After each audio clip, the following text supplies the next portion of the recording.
everyone, it's me again and welcome back sa aking YouTube channel. So for today's video, ituturo ko lang naman sa inyo guys kung paano natin gawin ang pinaka-trending ngayon guys sa social media, yung EI Yearbook 90s.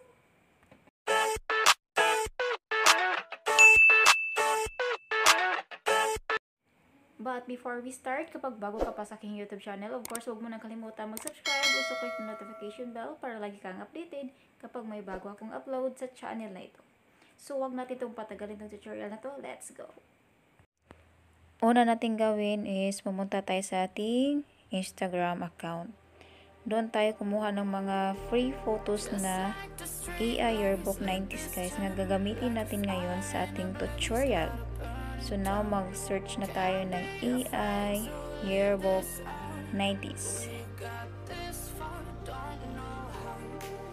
Then, dito guys, maraming pwede nating pagpipilian na pwedeng pang lalaki, mas karamihan yung mga pang babae. So, ikaw nang bahala guys, pumili ng mga picture kung anong gagamitin mo.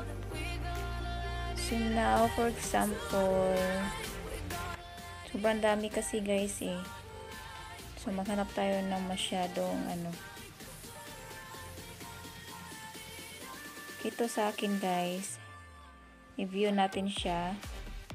Then, sobrang ganda ng babae. Ayan, i-swipe lang natin siya guys. Ito yung maraming photos na i-download natin.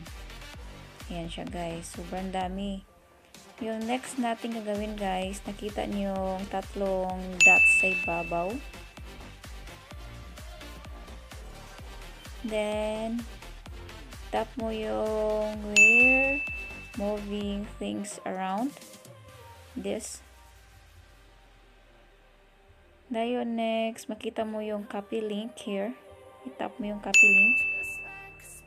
Then now, pumunta na tayo sa ating next gagawin. Yung punta tayo sa ating Google Chrome. Once ma-open mo yung Google Chrome, mag-search ka ng artguru.eifaceswap.com.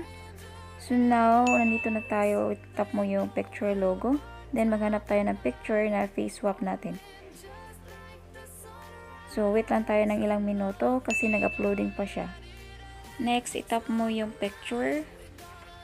Then, mag-add face na tayo, yung mukha natin. So, maghanap tayo ng picture.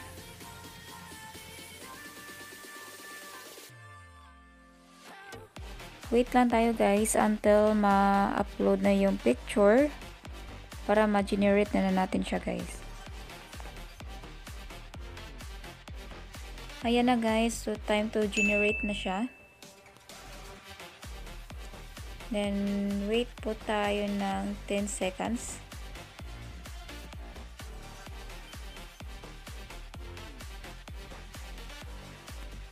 So, kapag may mag-pop up sa screen guys, i-X mo lang siya.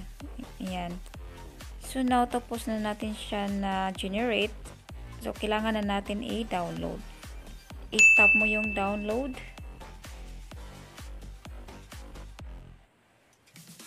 Tapos na siya guys. So, here ang result.